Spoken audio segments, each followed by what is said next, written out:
It's not a podium, it's a chair. I'm sorry. If you can just say one sentence, actually, this is the same setup. So I could hear you perfectly before. Yes, can you hear me? I can hear you well, sound and clear. Thank you very much.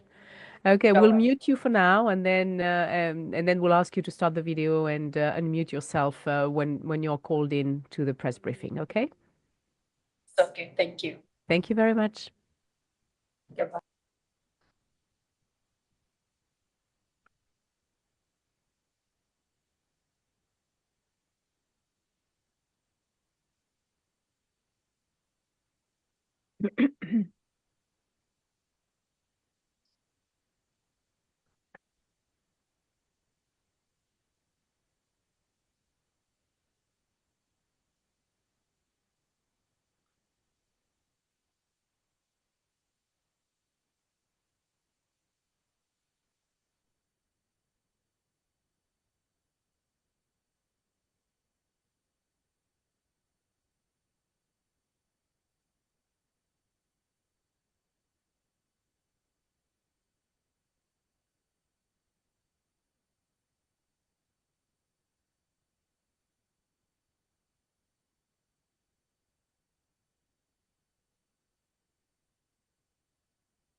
Good morning. Welcome to the press briefing of the UN Information Service here in Geneva.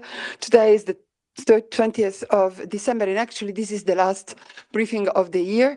And so for that briefing, we are very happy and honored to have with us Mrs. Amy Pope, the Director General of IOM, who is here as usual. We will have a sort of a prequel to the briefing, and we will hear from Mrs. Pope on her recent travel to Syria.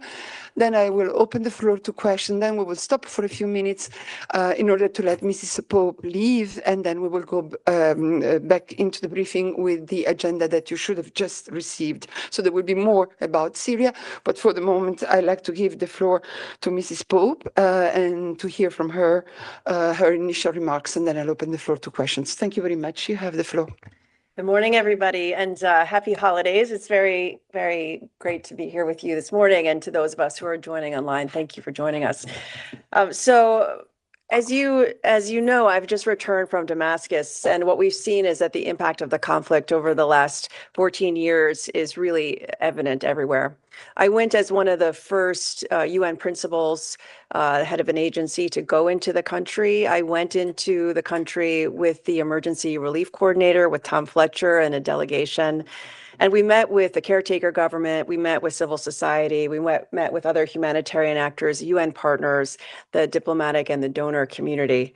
And what I saw is basically that it's a country at a crossroads. It's a country that has been deeply affected by the conflict over the last several years, but also it's a country where there's a sense of hope and optimism, a sense of opportunity, a sense of excitement and energy about what's to come. Now, we know that the situation on the ground is one that is daunting, to say the least. There are 16 million people who we know have humanitarian needs already. More than 6 million have left the country since the conflict began, and 7.2 million are displaced across its borders. What we expect is that the returns will happen on a much, much larger scale than we've seen. And our goal here is to make sure that when people return, they return to a place of stability. They return to a place where they can find a home, where they can find a place to live, and where they're not then forced to move repeatedly. What we know is that across the country, infrastructure has been destroyed. Hospitals, schools, community centers, basic infrastructure that we would all rely on if we're expecting to go home. We know Aleppo was all but destroyed during the conflict between 2012 to 2016, and 2 million people are leaving the city or have left that city. We also are seeing, and I know we'll hear from some of our colleagues from the UN family later today, the humanitarian needs range from the most basic, things like shelter, water, hygiene, sanitation, to a much more complex task of rebuilding the country. I've also heard from many Syrians that I've spoken to and my colleagues have spoken to, there is a desire for people to go home. There is interest in going back to where people have come from. But what we see on the ground is that if there are overwhelming numbers of people who go home now into what is an incredibly fragile situation, it will overwhelm the country and it could risk greater, more destructive impact on a very fragile peace process. Now, I traveled, as I said, as part of a delegation that was led by the emergency relief coordinator. I personally met with a representative of the caretaker government who would be our counterpart within the Syrian government, the minister who works on social affairs. And he was quite clear in his conversation with me how anxious he is for the international community to return, to be part of the rebuilding of their country, to encourage people to come home. It was a sense of openness, frankly, we have not seen as IOM in many, many years. And the message was echoed throughout by all members of the caretaker government, to all parties, whether they were other members of the diplomatic corps or other members of the UN family. Now, IOM was pushed out of the country in 2018 by the Assad regime. We continued to provide humanitarian assistance, but we did so through a cross-border entry point and have reached millions since 2014, mostly in northwest Syria, which is where we had a supply chain hub and distribution of humanitarian items. That hub is going to be critical, particularly given the escalation of conflict in Idlib and northern Aleppo. We also know that, and we heard this from everyone, there is a need to scale up resources as quickly as possible. There is enormous gaps in terms of meeting the needs of people. The caretaker government does not have the capacity to meet those needs. They need the support of partners across the world. Within IOM, we are playing a role in the health sector in partnership with our colleagues from the WHO, who you'll hear from later today. We've facilitated the establishment of medical oxygen plants in several hospitals throughout the country. But, this is just the beginning. There's so much more that we need to do.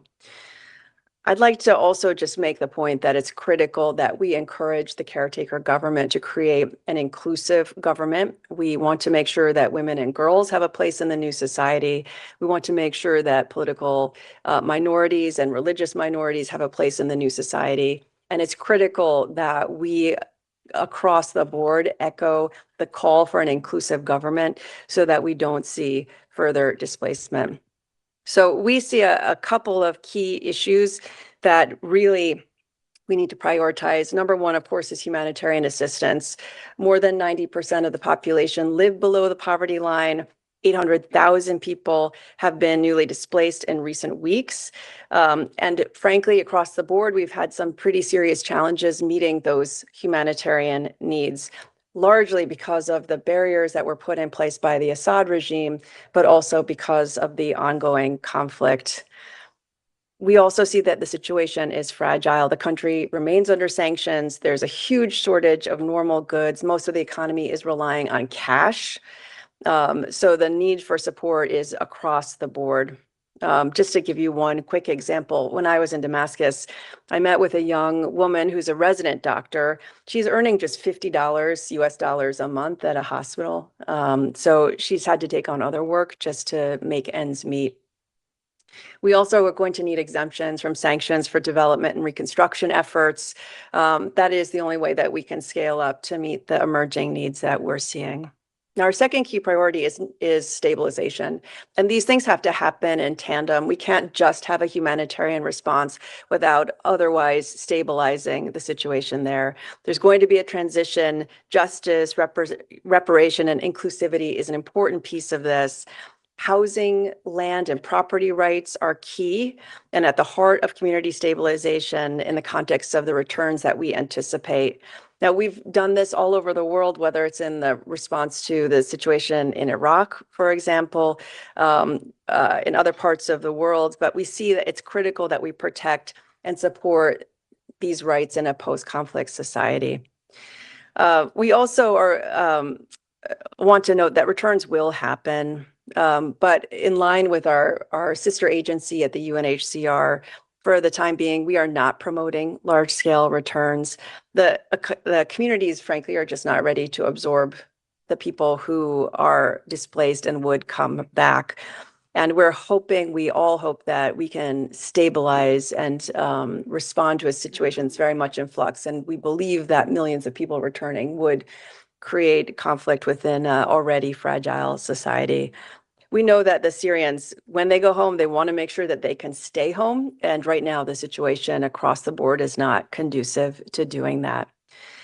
We also are speaking with Syrian communities around the world. I had a chance to speak to some when I was in Lebanon.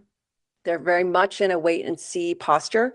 They're assessing, in some cases, sending a head of households over into Syria to have an assessment of what remains, whether their house is still there, for example, whether it's safe, whether there's an operating school. And then they're passing that information back to their families, wherever they might be in the world, as they're taking decisions about whether it is time to go back.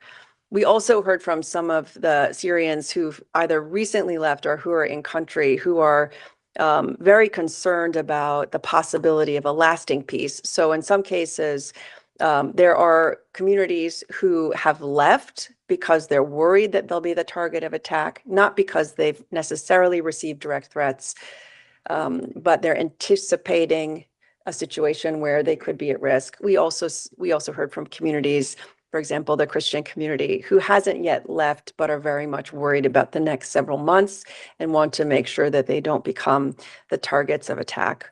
I had some conversations with members of border officials at the border between Lebanon and Syria. That's the same phenomenon that they're observing. One is on going into Syria, a head of household going in to do an assessment.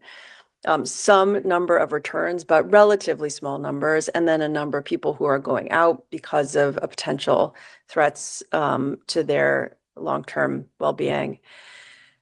So for us, number one, it starts with getting the data so we get a good picture on the ground. Before the conflict, we were the agency responsible for assessing humanitarian needs. That is work that we continue to do until 2022, but we need to scale that up very, very quickly now that the regime is gone and we can do that work effectively. So that's where we're starting. That information then goes out to the interagency community, and our UN partners around the world, around the country, can help to fill those needs. Of course, we're going to work closely with UNHCR, who will be coordinating the returns of people from all over the world. This is really a scale up. Everyone is being asked to scale up capacity as quickly as possible, so that we will be scaling up While we have an initial presence that has gone into Syria, we'll be moving people out very quickly into the 5 hubs that are around the country.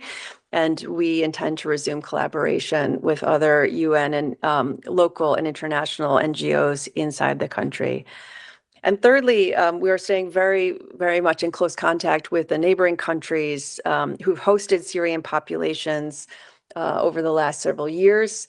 They are very much concerned about the return of Syrians. As we've heard from Lebanon in recent days, Jordan, Turkey, they are anxious for Syrians to go home, but they also understand the political fragility at this moment in time. And so we urge them and are working with them so that they can hold off on pushing forward on large-scale returns at this moment.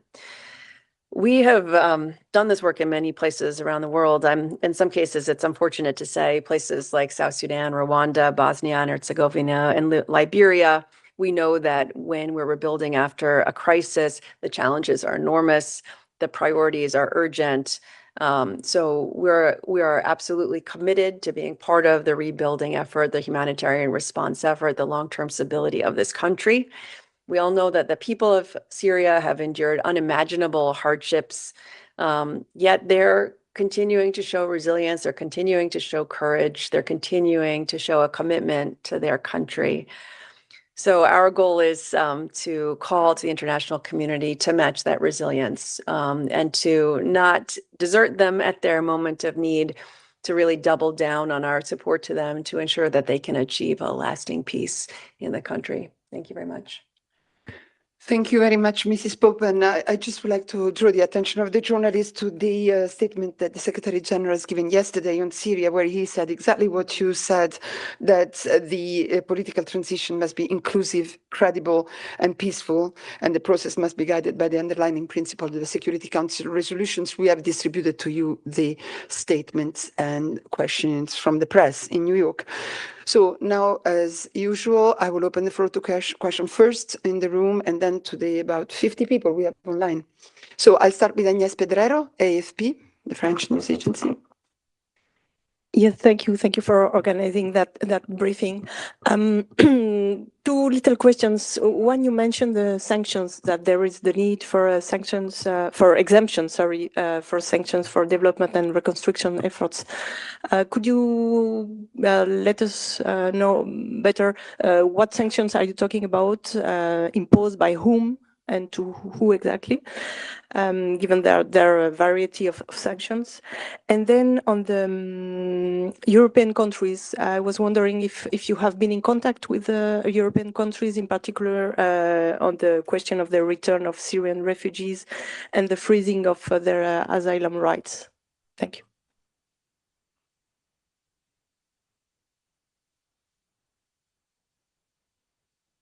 So thank you very much. So in terms of the sanctions, we really are talking about all the sanctions, UN sanctions, US sanctions, other sanctions.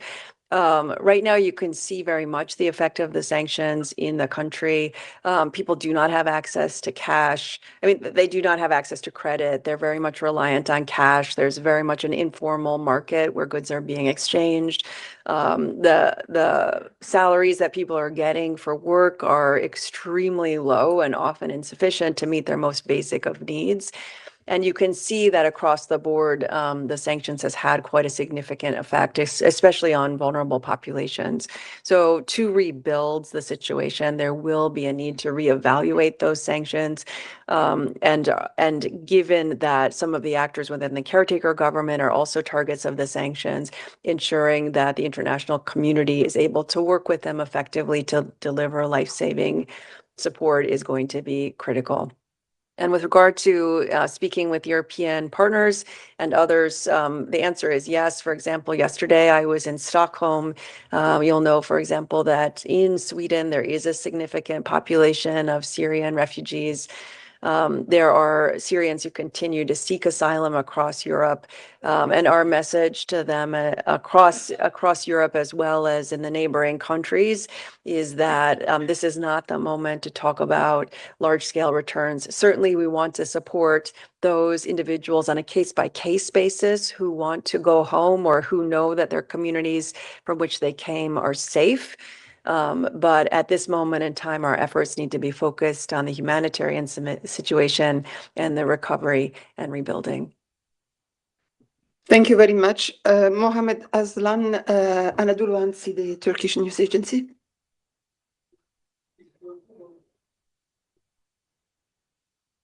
Yeah, it's working. Yeah. Okay. Thank you. And thank you for the brief. Your office announced that 100,000 Syrian refugees returned to their country after the fall of Assad regime last week. And you said returns will happen on much larger scale later. At least it is expected. My question is, how many people do you expect to return in Syria in the medium or long term? I mean, I think at this moment in time, it's difficult to speculate. Of course, we know that there are millions who have been displaced all around the world. And certainly we saw in response to the bombing of southern Lebanon that many, many Syrians, in fact, spontaneously decided to return when they were in search of safety. So that suggests that there are individual Syrians who are taking a decision based on information they might have about a particular area that may be more safe than others. So I expect that that will continue.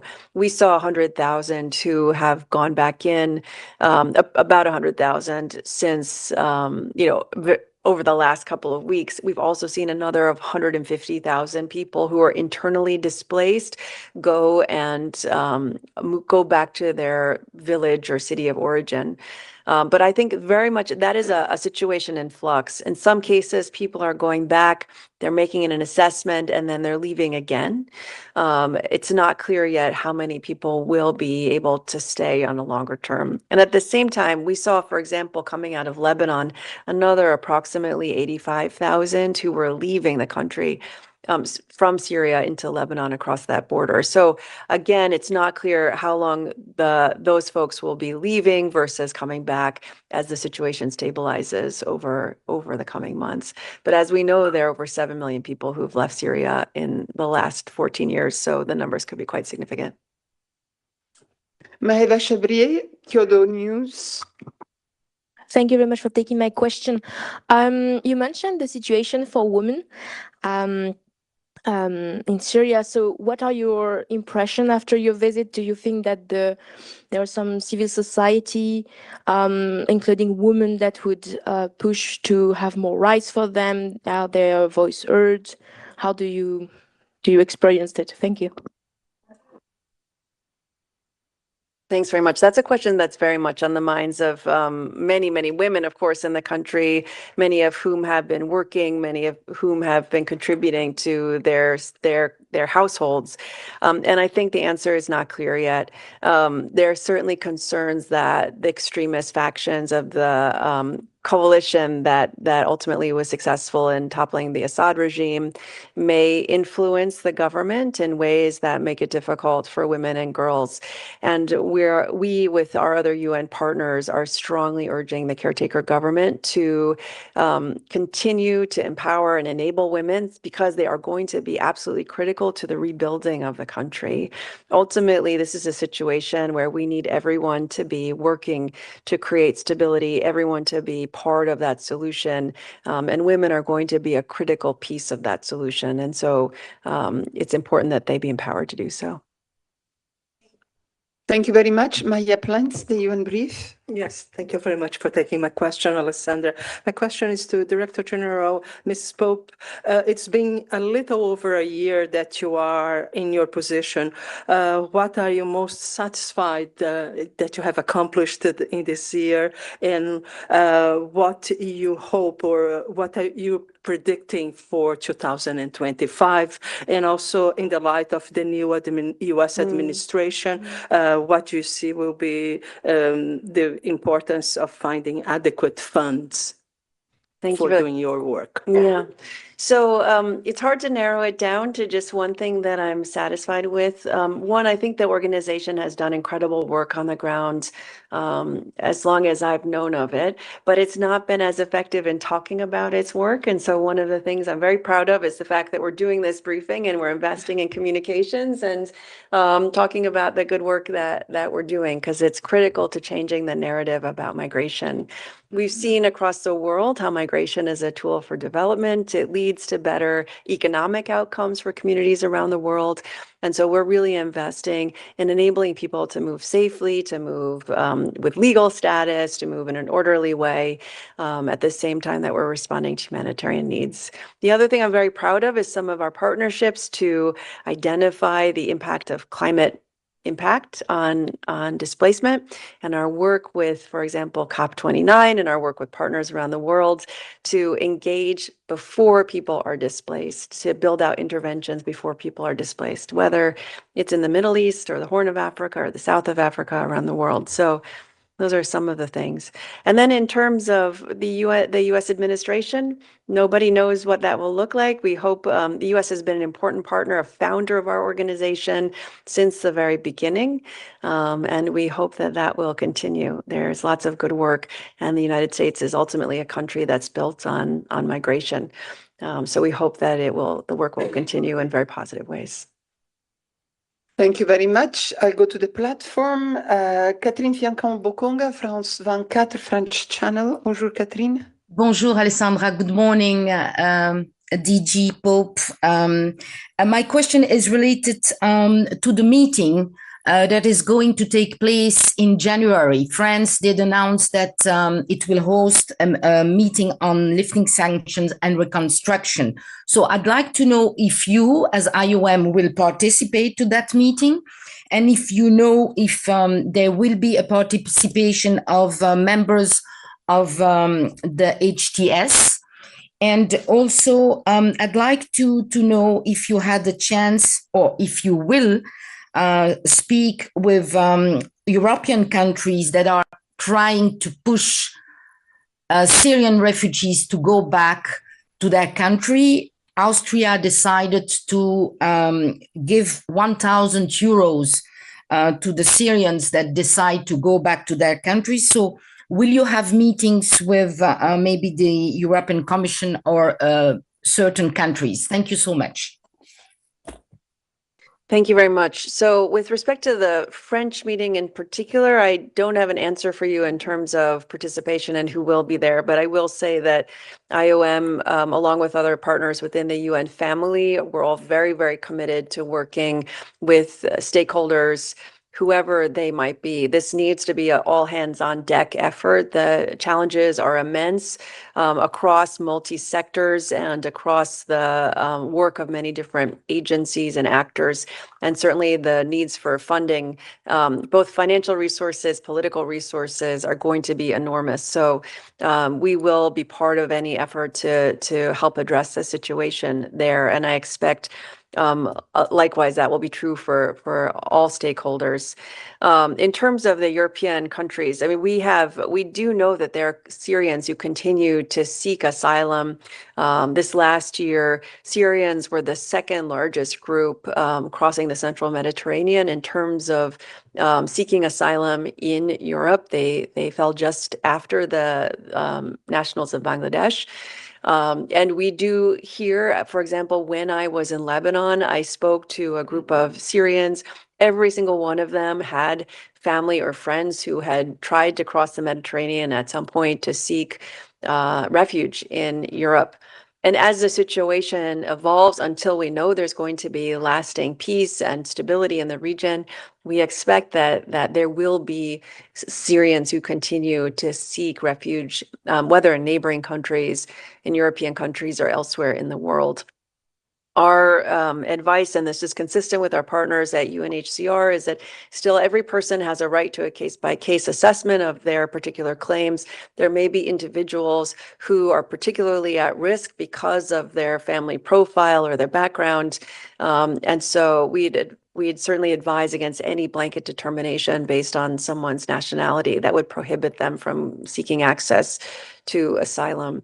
And at the same time, as I've said, we're urging European member states, and I have had the chance to speak to several of them, and we will continue speaking with them to slow down on any plans to send people back. Ideally, when people go home, it should be part of an integrated effort that's looking at the conditions on the ground and is coming, frankly, with an investment into those communities to ensure that people are not then pressed to leave a second time. I mean, ultimately, people will make rational decisions. They're humans first and foremost. So if they go home, if there's instability, conflict, lack of opportunity, we should anticipate they would then move again. And I don't think anybody wants to see that happen. No, we are almost finishing the time. Can we take 2 more questions? Sure. Okay. So I'll give the floor to Antonio Broto, Spanish News Agency online. Thank you, Alessandra. Thank you, Ms. Pope, for this briefing. You have repeatedly said that this is not the moment for large returns, but I wonder if you recommend the governments of host countries to set policies or measures for facilitating the return of those who have already decided by themselves to go back to Syria. If you recommend this, what do you think these policies could include? Information, channels to communicate with the authorities, with maybe job opportunities, and also I would like to know if IOM is also doing or is thinking of doing these policies. Thank you. Thank you very much. So we do know that there are Syrians who are going home now spontaneously. We do encourage that they be given support when they go home. We recognize when they go home, they're reporting back to their communities about the conditions on the ground. So the more stable, the more peaceful, the more likely it is that they'll encourage other members of their communities to come home. There are a couple of needs that will need to be addressed based on the conversations we've been having with Syrian communities. First and foremost is just a question of access to basic things like water and sanitation, or is their house still standing? So helping individuals go back first to make the assessment, and then second to address the individual community needs. For example, is there a hospital in place? Does a hospital need to be rebuilt? Is there access to basic health care? Are key pieces. Another part of the solution will be access to land, and that's a role where IOM is and will continue to play a role to make sure that people who have had land and then abandoned it when they fled the country still can get access to records about their land, and if necessary to rebuild their house.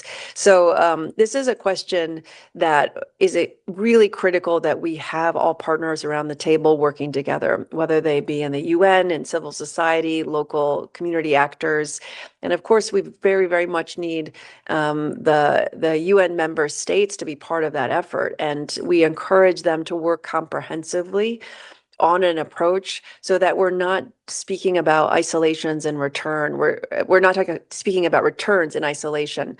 We're actually looking at what is the city, the village, the town where people will go back to, what's the situation on the ground, and can we pair the early recovery and rebuilding support with the communities that people are going back to. Very last question goes to Emma Tharge, Reuters. Hi, good morning, Amy. I just wanted to ask, you talked about the risk of returns maybe overwhelming the country. UNHCR has projected that about 1 million Syrians will return in the first 6 months of 2025. Would that amount overwhelm the country? Thank you. Thanks, Emma. It's great to hear from you. So I understand from UNHCR that the 1 million is really a planning number. It is not necessarily a projection of number of people who will return. And the answer to the question is really specific to the communities to which they're returning. For example, the situation in Damascus is far more stable than the situation, for example, in the north of the country. And so this, again, is why we're encouraging states to look at the specific case of individuals, to approach this in a comprehensive way, to assess the safety, security, the infrastructure, the opportunities that exist in different parts of the country, and to start with a needs assessment of the Syrians who are now in their country. To determine where it is they plan to go back, what are the particular concerns they have. For example, if you are a parent and you have school-aged children, but there's no schooling available in the village from which you've come, your decision to go back is going to be much more difficult. So again, we very much encourage states to take a comprehensive approach, work with all of the actors in the space, work with the caretaker government so that we can achieve lasting peace and stability, which is of course good for the Syrians, but frankly is also good for the surrounding countries and the countries that now continue to host Syrians. DG Pope, thank you very much for this briefing. I am having a question in the chat, if it's possible to send out the remarks, the initial remarks. I'm looking at Zoe that could help us with this, or Kennedy or Mohammed. So we'll stop for a few minutes. We'll continue speaking about Syria with the invitee from WHO and OHCHR here in the room. Then we are going to go to Gaza with UNICEF and an invitee from Amman. And it's not on your program, but it's just been added. Louise Wateridge will also, from UNRWA, will also speak from Gaza. And then we will hear about the very important crisis in Sudan with OHCHR and again UNHCR and OHCHR again and UNHCR. So thank you very much. I wish you all the best for your very important work in Syria. Mrs. Pope, let's stop for 2 minutes. Thank you.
Mrs. Bolan, UNICEF Gaza, can you hear us?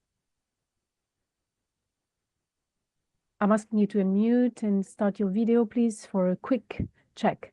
Yes, can you hear and see me well? I can. Thank you very much. We'll call you in due time. Thank you. Great. The position of the camera, everything all right? It's all right. Thank you. Okay, thanks.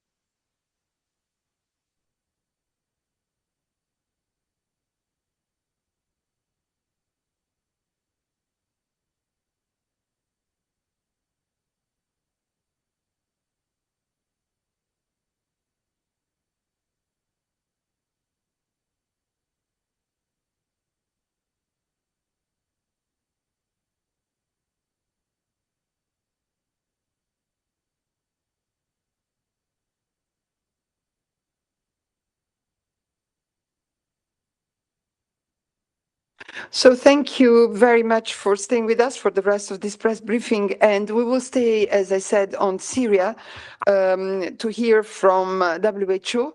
Tariq is online. Good morning, Tariq. He brought us Dr. Christina Betke, who is the acting WHO representative in Syria and who's joining us from Damascus. We'll hear from her for an update on the health situation in Syria. And then Samin Al-Kitan on my left will speak about Syrian missing persons and other human rights concerns. And then we will open the floor to further questions. So I'll start with, I don't know, Tariq, if you want to say something before giving the floor to Christina. Thanks, Alexandra. Not really. I just hope that we have Christina online because she was just sending messages that there is a problem with electricity in her Damascus office. Do we have Christina online?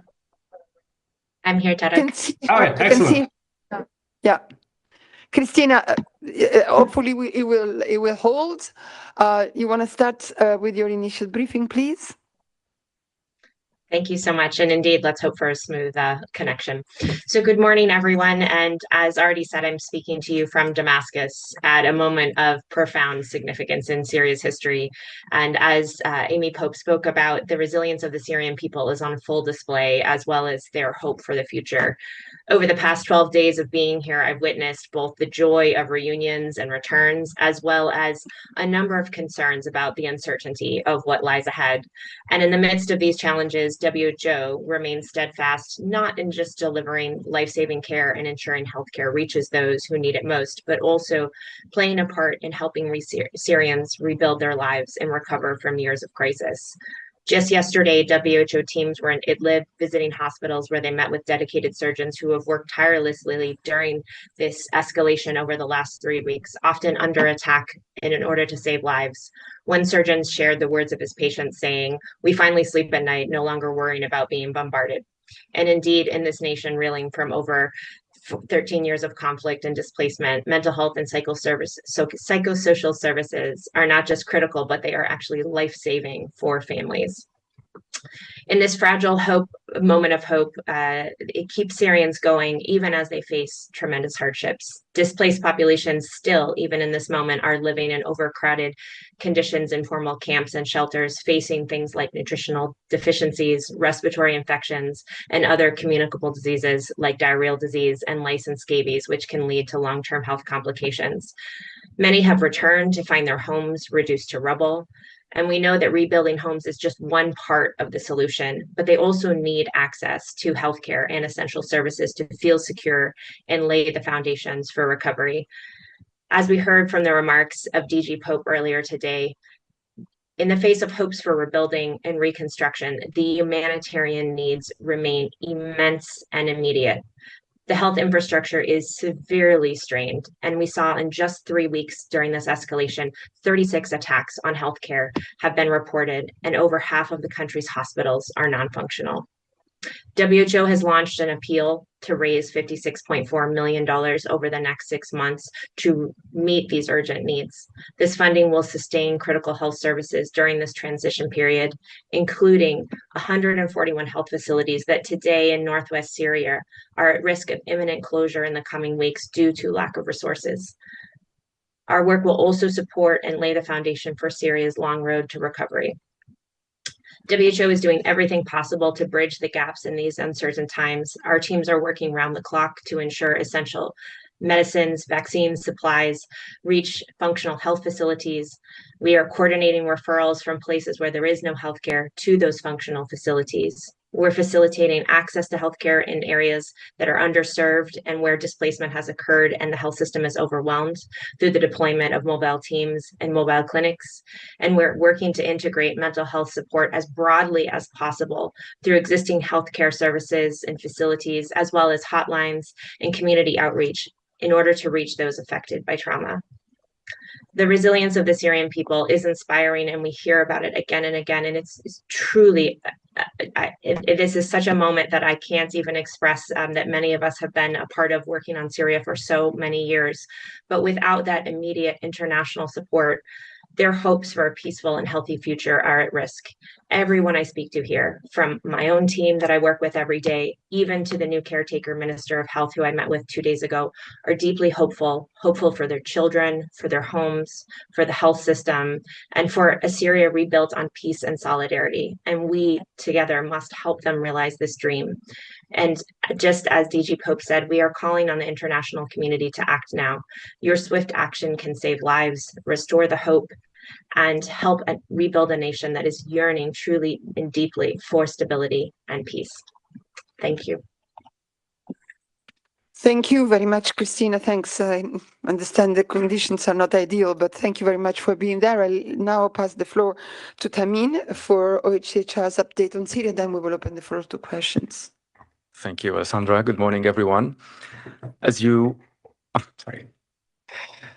may all be aware, Carla Quintana was appointed on Thursday as head of the Independent Institution on Missing Persons in the Syrian Arab Republic. Her appointment comes after nearly a year and a half of work by colleagues at the UN Human Rights Office supporting the launch of this important institution. UN High Commissioner for Human Rights Volker Turk has flagged how important this moment is in Syria, both for those who are still missing and for the loved ones. Since the fall of former President Bashar al-Assad's government almost 2 weeks ago, we have seen footage of hundreds of detainees pouring out of now open prisons, some expressing happiness to see sunlight again, but others so shocked after years of torture and inhumane treatment that they are incapable of any form of expression. Many families remain in distress as they haven't found their loved ones yet. They deserve to have all the answers on their relatives' fate and whereabouts, and to know the circumstances in which they went missing. They also need mental health and psychosocial support. This is where the work of the institution will be fundamental. And while the institution will focus on reducing the suffering of families of the missing, our office and other international mechanisms will work on monitoring and collecting human rights information about past and present human rights violations and abuses within the scope of their respective mandates. The High Commissioner is deploying next week a team of human rights officers to Syria to support the existing UN presence on human rights issues, as well as efforts aimed at ensuring that any transition is inclusive and within the framework of international law. Transitional justice and community trust building anchored in human rights will be a very important chapter in Syria's future. It is fundamental that the caretaker authorities take immediate steps to ensure the preservation of evidence of past crimes and violations. This includes mass graves, records and documents from prisons, detention centers, ministries, and other state institutions, as well as any other material evidence that could be crucial in documenting what has happened and in holding those responsible to account. Human rights must be central to an inclusive transition if Syria is to come to terms with its past and construct a society in which the rights of all Syrians will be respected, protected, and fulfilled, irrespective of gender, ethnic or religious community, age, or disability. In the meantime, the caretaker authorities must act to ensure security is restored, that those accused of committing crimes are held accountable in compliance with international human rights standards, and that women, children, and diverse ethnic and religious communities can fully exercise their rights. Thank you. Thank you very much, Tamin. I'll open now the floor to question. First in the room, if there is any. Mohammed? Anadolu Wansi? Thank you so much, Alessandra. With the fall of the Abbas regime, the distraction and civilian deaths are much more clear now. My question is, will the United Nations call for a legal process to hold Assad accountable for these crimes, or will there be another initiative? Thank you. You want to take this one? I also have something from you.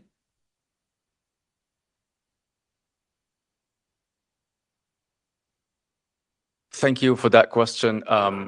Of course, Bashar al-Assad and all those who might have committed serious crimes in the past and in the present should be held accountable in accordance with international human rights law and in fair trials. This is something that is very important for the transition in Syria and for the transitional justice that Syria will be embarking on.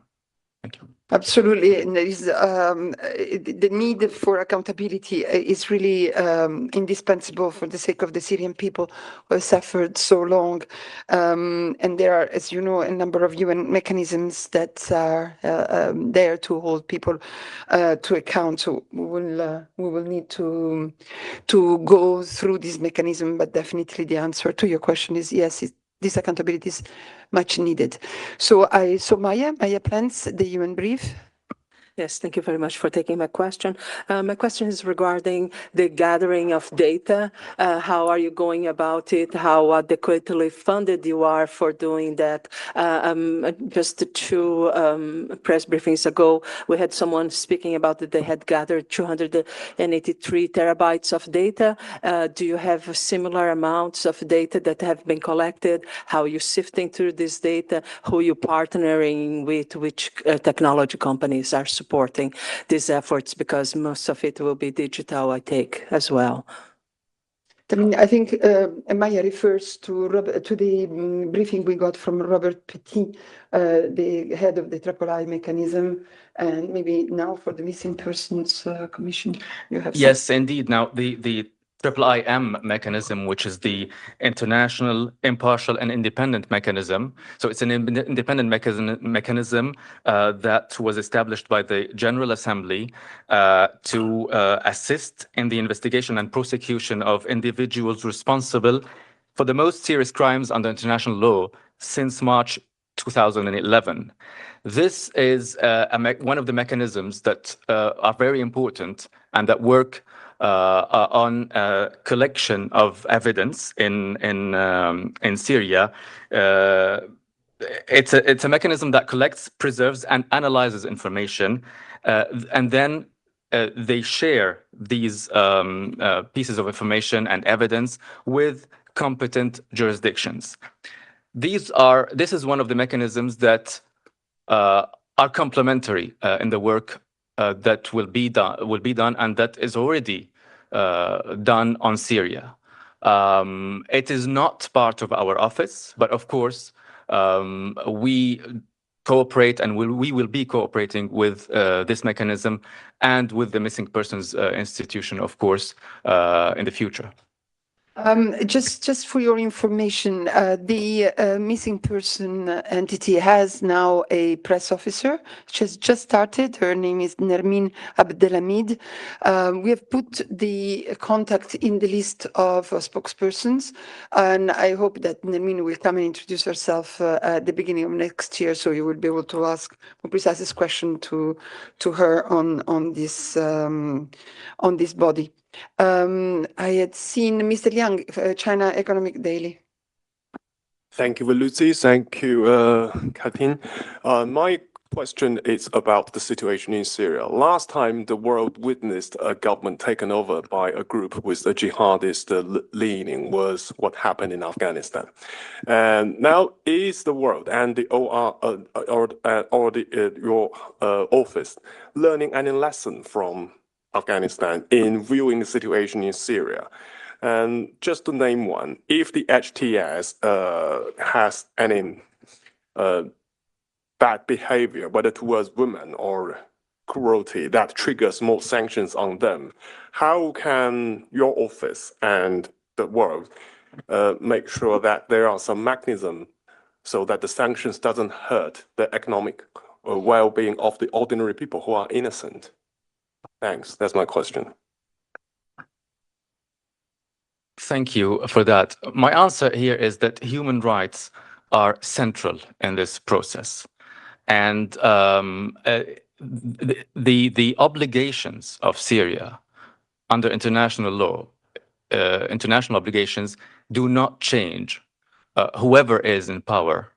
The obligations of the state remain the same, and that is protection of all human rights for all Syrians.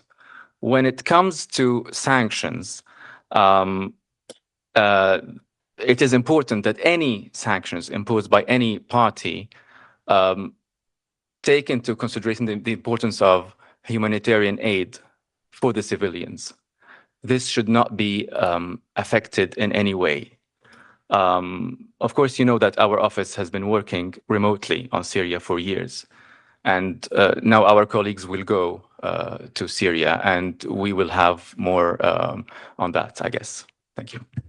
And maybe, Mr. Yang, just to quote the Secretary General yesterday in his interaction with the press on Syria, was specifically asked about the sanctions. So I will read what he said on that particular issue. He said, "We should not forget that the sanctions were applied to the Assad regime. The situation has changed. Obviously, we are in a process of transition, and in a process of transition, I think there is work to be done by both sides. But I do believe that in the dramatic situation that we have in Syria, there should be at least a first gesture showing solidarity with the Syrian people until conditions are met for all sanctions to be removed." And you have been sent the transcript of this press conference. Let me see if there are no other questions in the room. I'll go to the platform. There are quite a few. Please let us know if you have questions. I mean, Christine from WHO is still online, so if you have questions for WHO, she's available. Let me go to Yuri Aprelev, RIA Novosti. Thank you, Alessandra. Thank you, Tamin. My question is for Christina from WHO. I have two questions, in fact. The first one, in your statement, you said that more than the half of the hospitals are not functioning in Syria. I'm just wondering, is it something new, or it was always the case, or is it because of the conflict? And if they are not functioning, why are they not working? And my second question is relating to the situation with cholera in the country, because the outbreak was 2 years ago, and the past year we had reminiscence of that. So is there a risk of a new outbreak of cholera in the country? Do you have any signs of that? Thank you. Christina? Thank you for your question. First of all, on the functionality of hospitals, these aren't new, by and large, not new changes in the functionality of health facilities. This is the result of the nearly 14 years of crisis, migration of healthcare workers, lack of supplies, lack of the basic services that help hospitals to function, like electricity, water, etc., and also, of course, attacks on healthcare over the years of crisis. The key now is to try to work together to ensure that those hospitals are indeed refunctionalized together with partners across the board, whether they're NGOs, the new caretaker Ministry of Health, and other actors who are on the ground and available. But of course, resources are deeply needed. And I would point you again to the remarks of DG Pope earlier around ensuring that communities are truly ready to receive any kind of returns or large-scale population movements in order to actually be able to care for the population as a whole. Regarding your question on cholera, indeed, we did have an outbreak between 2022 and 2023. Earlier this year as well in parts of northeast Syria, specifically in Al-Hol camp, there were laboratory confirmed cases in that camp. We have been working together with our colleagues who work in northwest Syria, who do have some unused doses of oral cholera vaccine. We are working to transfer those doses over to the northeast. We are not sure if it will work, but we will try to ensure that we are able to serve the needs of that population there in Al-Hol camp. Until now, we have had no other confirmed cases from what we know in other parts of Syria, but there have been rises in acute watery diarrhea in a number of locations, such as rural Damascus, Aleppo, and Homs. And as of right now, the cases do not appear elevated of acute watery diarrhea, but like you said, is there a risk? Indeed, especially with populations on the move, people living in areas where they have insufficient access to water, hygiene, and sanitation facilities, and in general, just overall lack of perhaps knowledge about where to access healthcare if you've recently been displaced, what's open, what's not. So there's a lot of work to do on the ground to restore basic services as well as disease surveillance exercises, which were interrupted during these past 3 weeks. Thank you very much. Catherine Fiancon, France 24. Yes, good morning, Tamim. This is a question for you, human rights. You spoke about the deployment of a small team next week of human rights officers to Syria. Could you tell us how many there will be? And you also mentioned the fact that they're going to support the existing UN people that are there. Are they, you talking about referring to human rights people? So could you be more precise on that? And could you also give us some details about what exactly this team is going to do there? Will they have contacts with HTS representative, or you already have a HTS focal point regarding human rights? Thank you.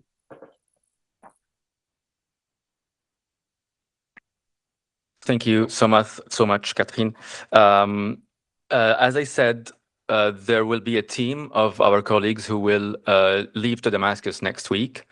They are 3, and they will be working in supporting the existing UN presence. You know that there are many different colleagues from different entities of the UN. We are having one of them here today with us from Damascus.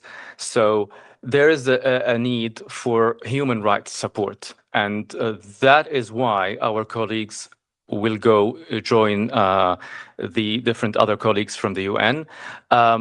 As you know, we have not been in Syria for years now, so it is also important for us to start establishing a presence that we hope will lead us to complement the work of the UN in general in terms of human rights and better carry out our office's mandate.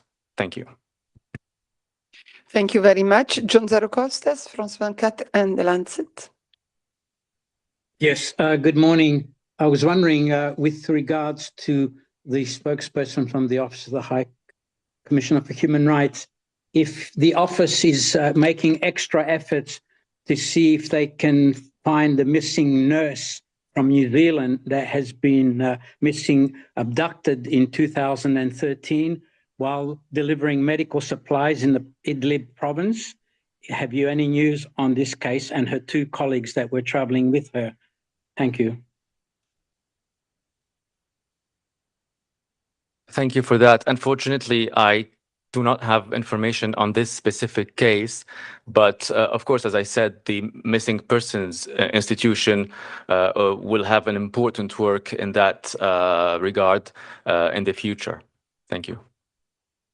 Gabriela Sotomayor, Proceso.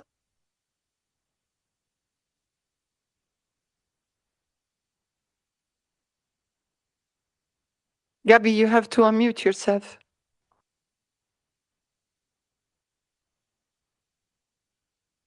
We are not hearing you. Hello? Oh, now it's fine. Yeah, you're on. Go ahead. Yeah. Thank you very much, Alessandra. I'm sorry that I connected very late, but I just want to ask two questions. One is when is Carla Quintana, the one that is going to lead the disappearance commission, when she's going to begin, and why Mr. Guterres picked her? Why is she going to lead this mission? And also, I would like to know if you have an estimate or any, you know, the number, approximate number of how many soldiers that have been executed, Syrian soldiers of the army. Thank you. I don't know if you have any date for Mrs. Quintana. Otherwise, I can the answer on I'll let you say. But the answer to your question about why the Secretary General has appointed her as head of this independent institution, missing persons, I think is pretty clear from her biography that we have sent to you yesterday. She has a very extensive experience in international human rights law, transitional justice, and constitutional law. She has been the National Commissioner for the Search of Missing Persons in your country, Gabi, and made incredible efforts to address over 100,000 cases of disappearances and more than 70,000 unidentified bodies. So, and you can have a look at the rest of her biography. I think that it speaks by itself why this person, Mrs. Carla Quintana, had all the experience and knowledge to head this institution. And I don't know if you have a date. No, we don't have a date for the moment she will start. Maybe we will know more and we'll let you know.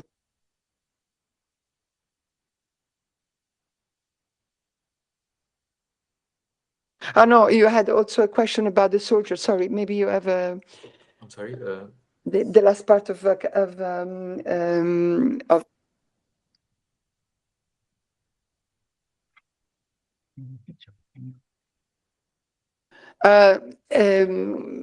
Gabriela, I don't know if you want to repeat the second part of your question about the executions of soldiers, if I understood correctly.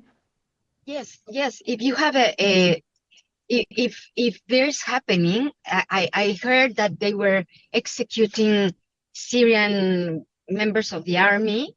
So I don't know if this is true. If you have any news about them, how many have been executed, how many of the team of Mr. Assad that were staying in the country, because I mean they need to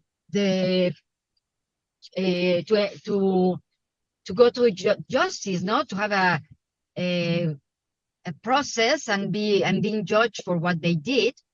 But I just wondering if you have any news on that.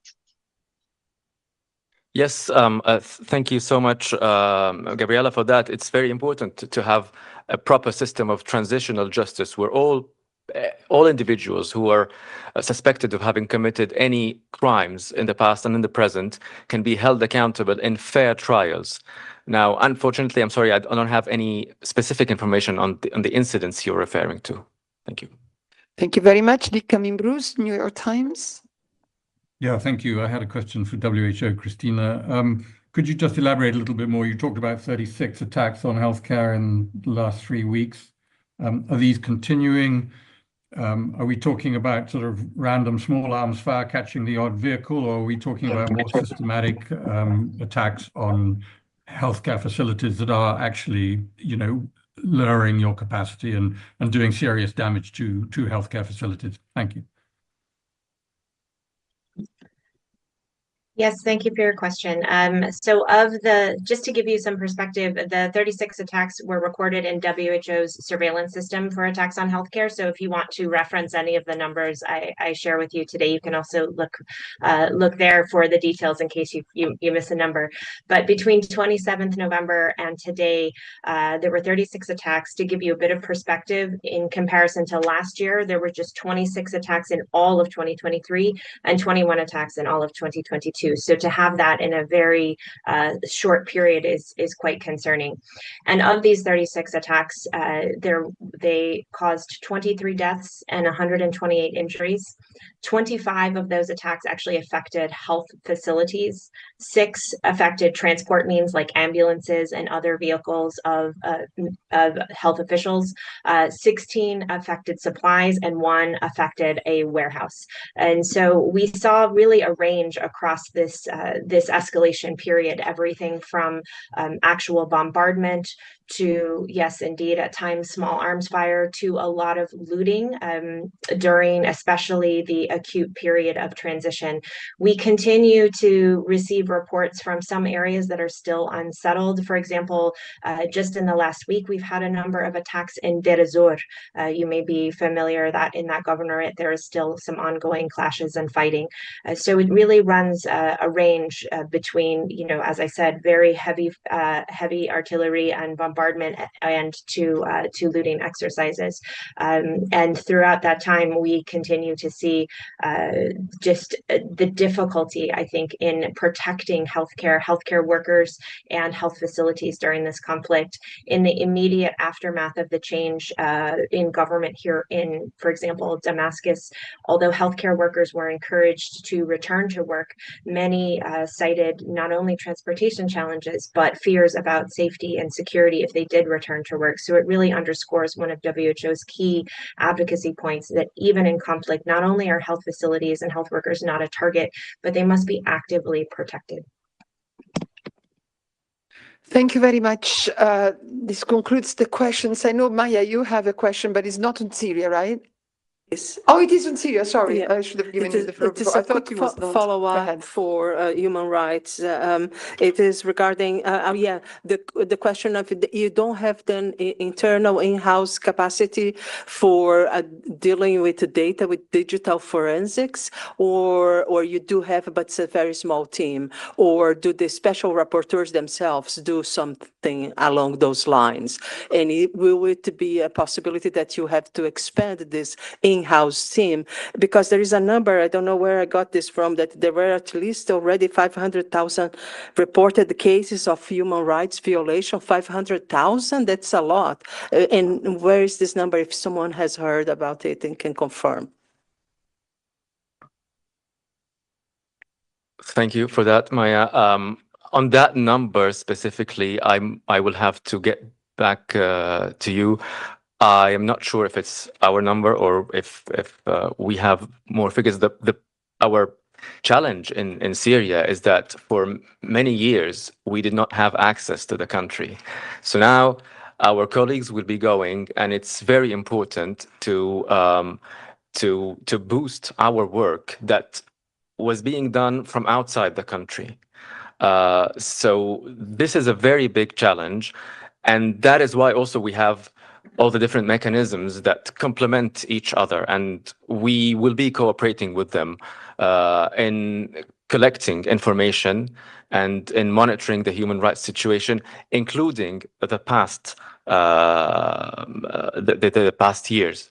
So we are hoping to start building on what we already did in the past, and our work continues. Thank you. Thank you very much. So let's close now this point on Syria, but Tamin is going to stay here. We will hear also from OHCHR on the issue of Sudan later on. And if you have questions that are not related to Syria, I will ask afterwards Tamin to come back to the podium and answer. And now let's go to Gaza. Sorry. And thank you very much to Christine for being with us today, and also to Tariq to take her. Sorry. I have with me James from UNICEF now. James, you brought us Rosalia Bollen, who's the UNICEF communication specialist in Gaza. She's calling in from Amman. And it's, as I said before, it was not on your program, but Louise Wateridge, the spokesperson from UNRWA in Gaza, will also speak to you just after UNICEF. We will open then the floor to questions on Gaza. James, you want to start? Very quickly, thanks so much, Alessandra. Nice to see you all again. Although in the context of, we always talk about the cost of inaction, the cost of inaction in Gaza is very, very clearly and easily measured. It's measured in lost childhoods.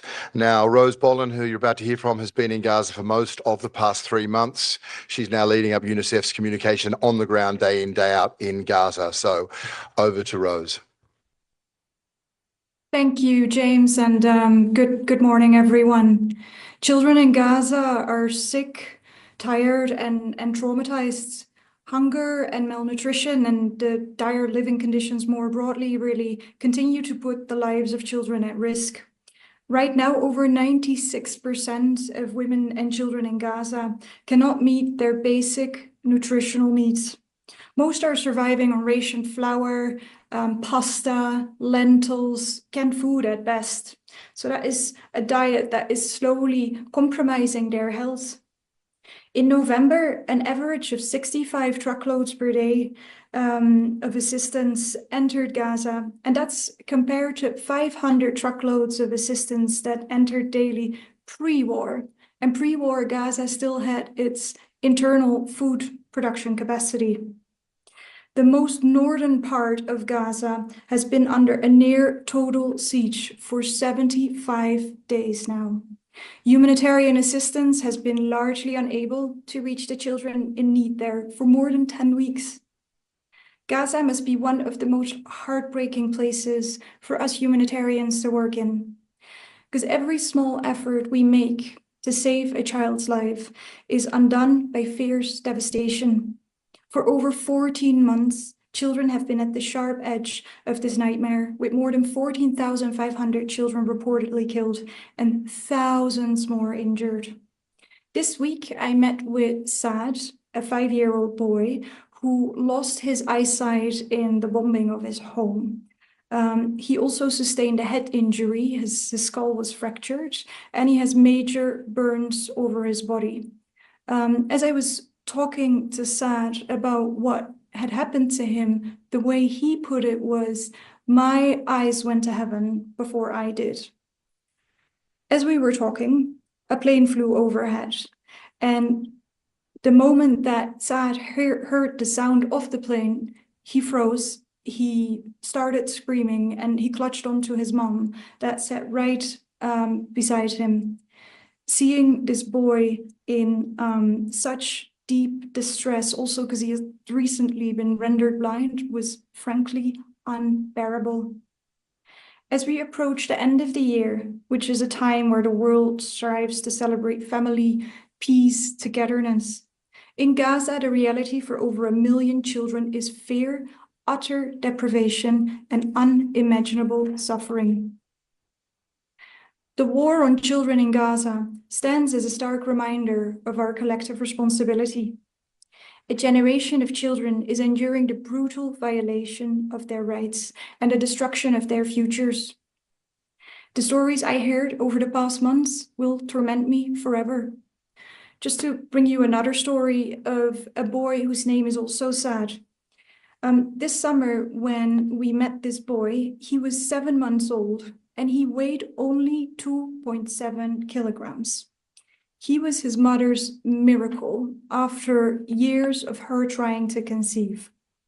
Weighing 2.7 kilograms at 7 months, that's just a fraction of what a baby that age is supposed to weigh. 11 days ago, Saad's fragile body gave out after not getting enough nutritious food. Saad was born in war, and he left this world without being given a chance to live in peace. I cannot even start to imagine the depth of suffering of Saad's parents. The suffering is not just physical, it is also psychological. And now winter has descended on Gaza. Children are cold, they're wet, they're barefoot. I see many children who still wear summer clothes. And with cooking gas gone, there's also lots of children I see scavenging through piles of garbage, looking for plastic they can burn. Diseases are meanwhile ravaging their little bodies, all while hospitals are destitute and constantly attacked. Healthcare is on its knees. Hospitals lack medical supplies, medicines, doctors, and this is worsened by the continuation of a near total electricity blackout, making hospitals and other critical infrastructure entirely dependent on meager fuel imports. There are immediate things that we can all do today to make life just a little more bearable for children in Gaza.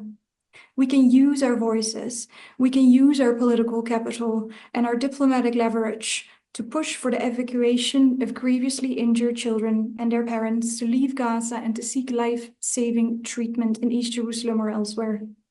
As many of us head into the celebrations of Christmas and New Year, surrounded by so much, let's take a moment to think of these children who have so little and yet continue to lose more day by day. Use your power, use your influence to push for a ceasefire and for the entry of aid at scale. Every day without action steals another day from Gaza's children. Every delay costs more lives. This war should haunt every one of us. Gaza's children cannot wait. Thank you. Rosalia, thank you very much for this heartbreaking, I have to say, reporting. I'll give the floor now to Louise Wateridge for UNRWA. Louise, I saw your face and I don't see it anymore. I hope you're there. Yes, you are. Hi, yeah. Please. Can you hear me? I can, yes. The image is floating, but yeah, go ahead. Thank you. Okay. It's very cold. It's been raining overnight. I'm speaking to you from Nuseirat in the Middle Gaza area. We're anticipating very heavy rain here today, and this is while 1.9 million people are displaced. They don't have access to adequate shelter. 69% of buildings have been damaged or destroyed across the Gaza Strip.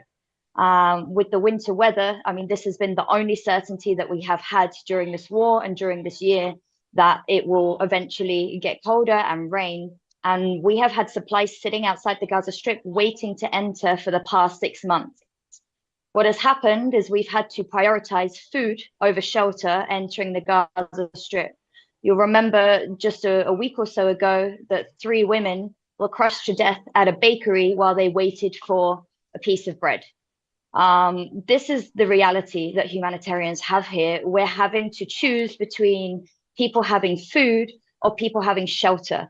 And on a day like today, when the rain continues, it's just unbearable for us here.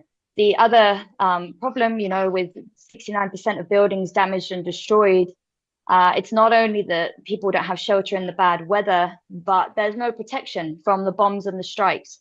We're hearing from doctors that children are getting injuries from shrapnel from strikes over 1 kilometer away from where the strikes hit, because there's nothing but tents and fabrics to protect them from any bombs and any bullets. I've spent most of the year telling people what we can see here. We're seeing toddlers in hospitals missing limbs after strikes in so-called zones. We're seeing families trapped under the rubble, with UN and emergency responders denied access to save them so that they die trapped under these rubble. Every morning, we're seeing children searching through piles of trash for scraps of food or materials for shelter. We're seeing people queuing all day for a piece of bread, or with small containers of water just to try and give water to their families. What I want to speak about today is what we can't see. We have had no access to Rafah since we were forced out in May. Every day we are denied entry to Rafah, denied access. When I arrived in Gaza in April, this area facilitated 1.4 million displaced people and was the hub of the humanitarian response. We have no idea what Rafah looks like today. We continue to be denied access to the besieged north. Hospitals continue to be attacked. Schools sheltering people have been attacked. And repeatedly, almost systematically, the UN is denied access to provide aid and support to people in the besieged north. Checkpoints. I have 2 stories on checkpoints. One was of a woman who I met in Gaza City. She was in her 80s in a wheelchair. her young male family members were pushing her from the besieged north in the wheelchair through a checkpoint. She told me they were killed by snipers. She was sitting in a wheelchair and there was nothing she could do. She couldn't move herself. She had to watch as these male family members were eaten in front of her by dogs. And it wasn't until another family came through the checkpoint that they continued to push her to Gaza City. In Gaza City, I also spoke to families, all female. Every member was female. I asked them, you know, their story, where their relatives are, and they told me when they fled the besieged north, their male relatives, whether it was sons, husbands, brothers, nephews, were killed going through checkpoints, or they were detained, and they have no knowledge of where they are. Local journalists in the Gaza Strip, they are the heroes among us. They have continued to work day and night to show the dire situation and putting their own lives at risk. When there are strikes, the journalists and the people filming that often get the footage to social media, they run for their lives. So what we're not seeing are the people who can't flee. We're not seeing the elderly. We're not seeing the young children whose parents are killed in these strikes left, and no way of communicating what's going on. The world is not seeing what's going on with these people. You know, an entire society here is now a graveyard. We have the understanding when we speak to our colleagues, they tell us they don't have the luxury to even mourn their relatives because they are surviving. They continue to try and survive. So we're ending the year in the Gaza Strip. Over 2 million people are trapped. They cannot escape. And people continue to have basic needs deprived. And it just feels like every path here that you could possibly take is leading to death. That's all from me. Thank you. Yet another heartbreaking report from Louise. I'll open the floor to questions now from the room. I don't see any hand up. So Moussassi Al-Mayadin.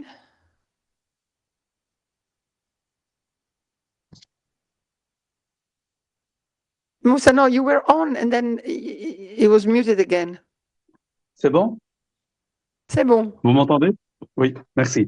Good morning. I'd like to ask about the theft of food aid by gangs in Gaza.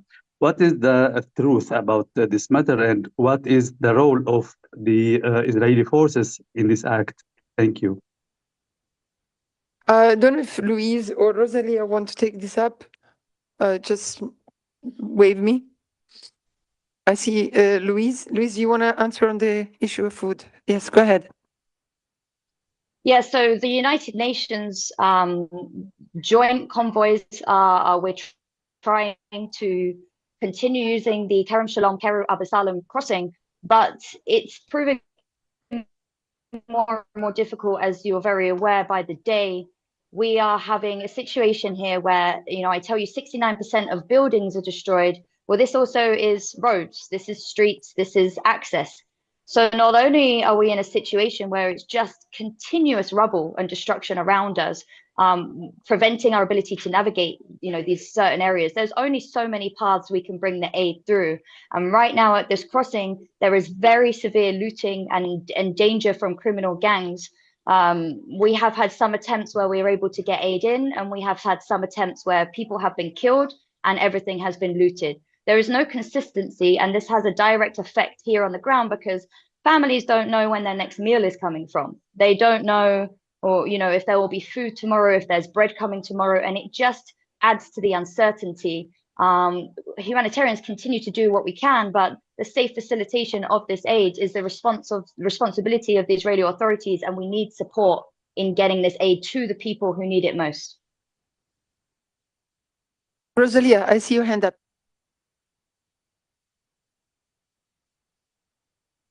Yes, thank you, Alessandra, and thank you, Louise. If I may add to that, I'd like to speak about the impact of that on families in Gaza. Every one of us, ideally, we consume from a broad range of food groups to reach the nutritions that we need on a daily basis.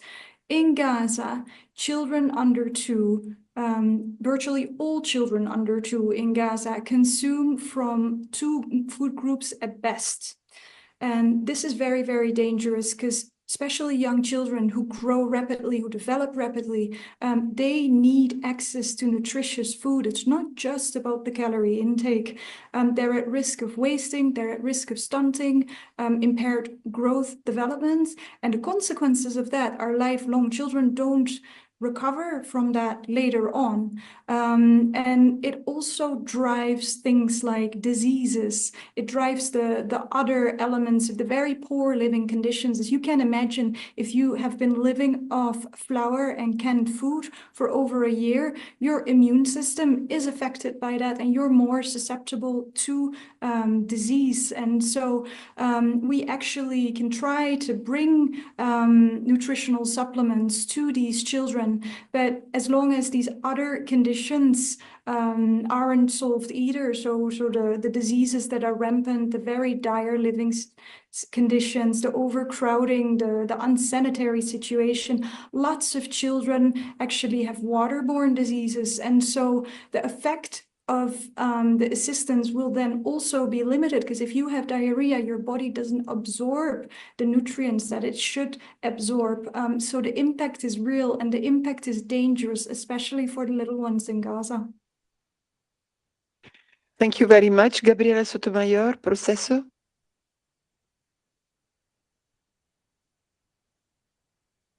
Yes, Médecins Sans Frontières sent a press release very, well, heartbreaking as well.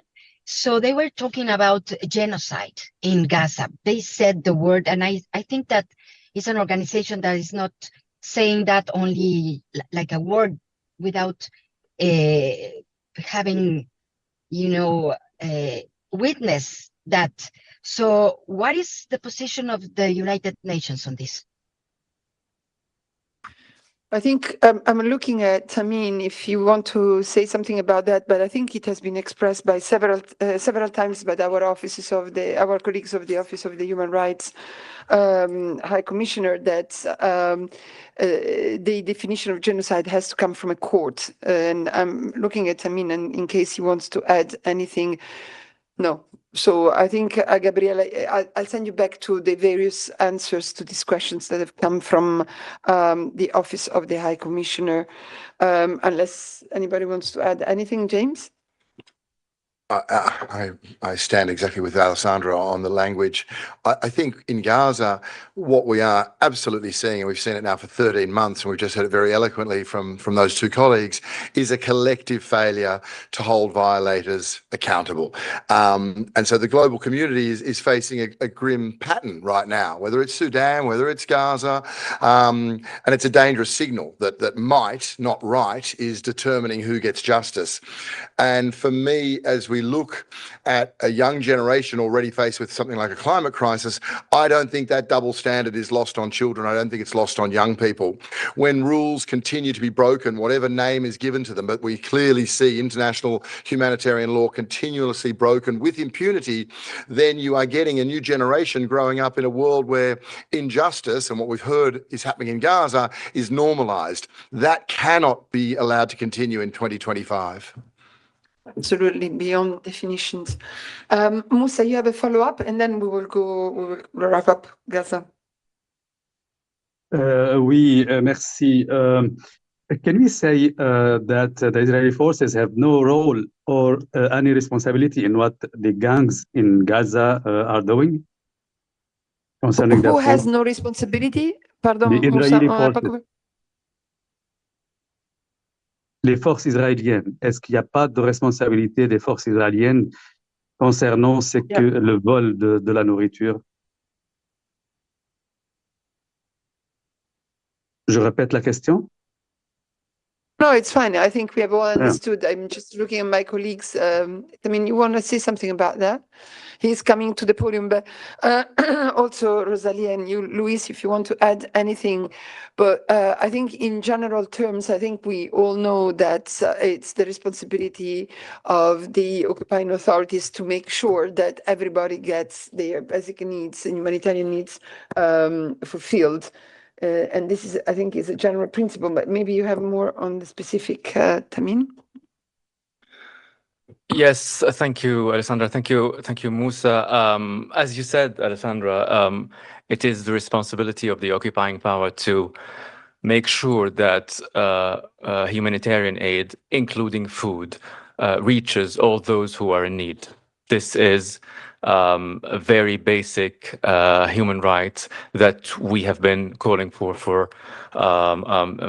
months now. And on the issue that has just been asked about as well, what we can say is that the High Commissioner has repeatedly raised concerns with respect to atrocity crimes, and this was also raised in the 6 months report that we released last month. Indeed, that was the question from Gabriela. So I think this concludes our work. Oh, Louise, you want to add something, please?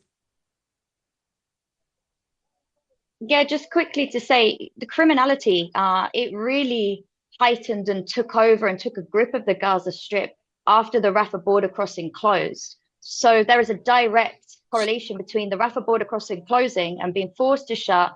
You know, the humanitarian response was down in Rafah. All the humanitarians were working there, 1.4 million people working there. We had a steady stream of supplies coming through, and we were able to get basic needs to the population.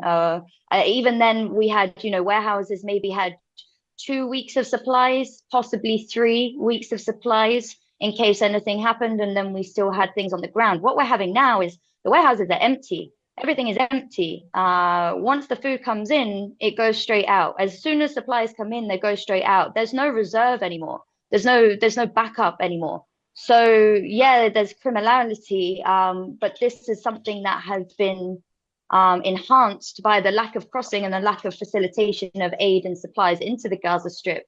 If we had enough supplies, if it continued, we wouldn't be in the situation that we're in right now. Thank you very much. That's really important to mention. So that concludes our questions on Gaza. I would like to thank, of course, Amin and James, Rosalia, but I would like to make special thanks to Louise Wateridge that has accompanied us these months, who has briefed us on the situation on the ground. I understand, Louise, this is your last day in Gaza, for the moment at least. I would like to thank you for the incredible work you have done there. Keeping us informed against all odds, against all difficulties of the situation in Gaza. And really thanks from everybody here in Geneva for your incredibly insightful and moving briefings. Thank you very much, and bonne continuation. And I would like now to thank you very much. So let's now go to the last big subject of the day, which is the incredibly alarming situation in Sudan. I don't know, sometimes you feel like one crisis after the other, but the people are forgetting about one or the other. So it's really important to remember the dire situation of the population in Sudan. And for this, we have OHCHR, we have Saif Magango, who's here to tell us about the siege of El Fasher. And Olga is here from UNHCR with Marie-Hélène Vernet, the UNHCR representative in South Sudan. She's calling in from Juba, and I'd like to thank her for her patience, because this has been a long briefing. So I don't know who would like to start. We start with you, Saif, and then we go to Marie-Hélène. Thank you very much.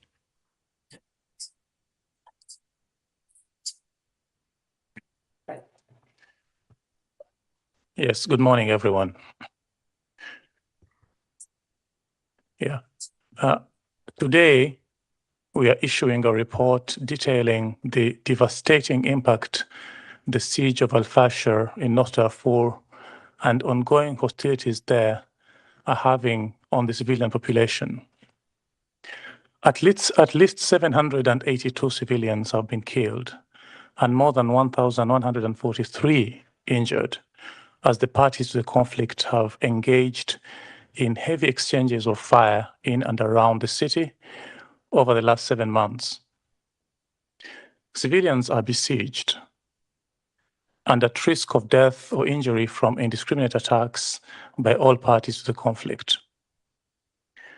Al-Fashir has been turned into a battleground between the Rapid Support Forces and the Sudanese Armed Forces, which is backed by its allied joint forces.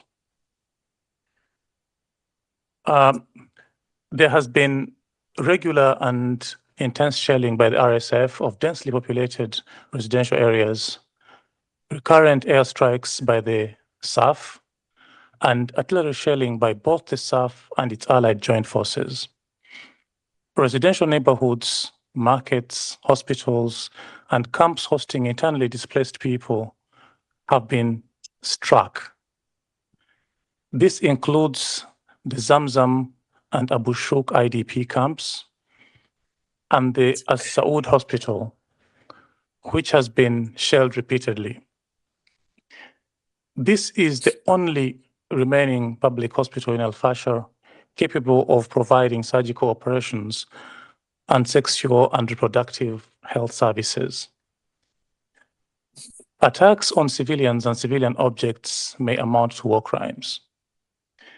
This alarming situation cannot be allowed to continue. All parties to the conflict must refrain from attacks on civilians and civilian objects and respect international law. We are also concerned about the increased presence of SAF-allied joint forces in the Zamzam IDP camp in particular, which is currently home to hundreds of thousands of internally displaced people. We are concerned by reports of increased mobilization of fighters by the parties to the conflict along tribal lines across Darfur. All efforts must be taken, included by the international community, to prevent such an attack and to halt the siege. Thank you so much. Thank you very much, Saif. And Olga, you want to say something before? Okay, so let's go straight to Marie-Hélène Vernet, the UNHCR representative in South Sudan. Thank you. Good morning, Alessandra. Good morning, colleagues. I actually want to start by sharing the condolences of UNHCR, particularly UNHCR South Sudan and Sudan, to the WFP family. Last night, WFP lost 3 of its staff following an aerial bombing on its, well, not on its office, in Nablus, which is at the Sudan-South Sudan border. And this tragic news really, I think, leads us into the very sharp deterioration we have been seeing in the past few weeks of the situation at the Sudan-South Sudan border. As you recall, this is a crisis that started in April 2023. And since April 2023, more than 900,000 people have fled to South Sudan. This year, I mean, and every day we have been getting at least 1,000 people arriving. This year, for the past 3 months, we had seen the number getting a bit lower, 800 people arriving every day. But for the past 2-3 weeks, we've seen a very, very sharp increase in these numbers and a real change in the dynamics of the conflict. Basically, fighting is going on extremely close to the border. And in the past 3 weeks, we have seen people arriving in the main location of arrivals from the start, from last year, has been through Rank County, which is to the northeast of the country. And this is where we've been seeing about 80%, 85% of all the arrivals are coming through one official border crossing point in Joda in Rank County.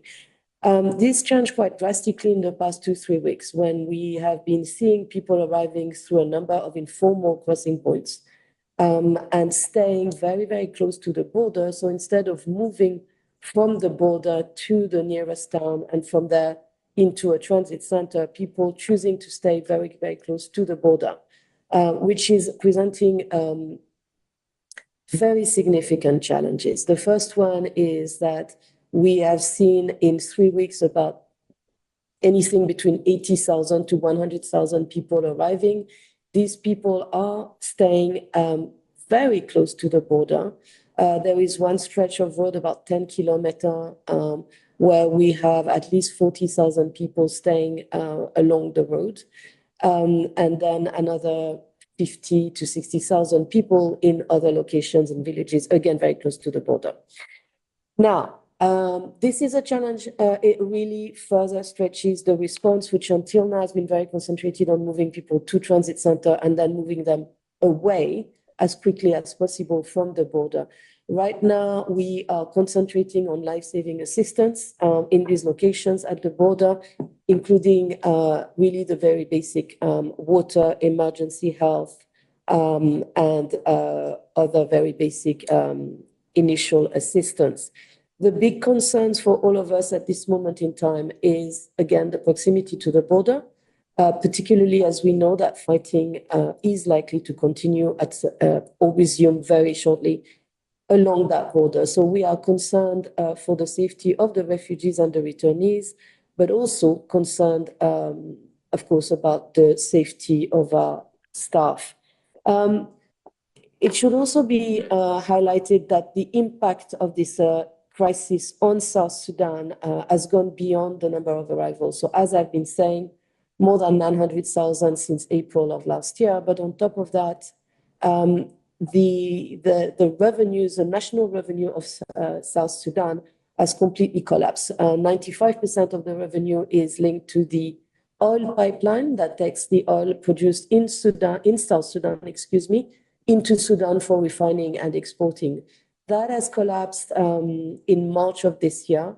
So we are seeing basically communities receiving very large number of arrivals and very much struggling themselves for survival.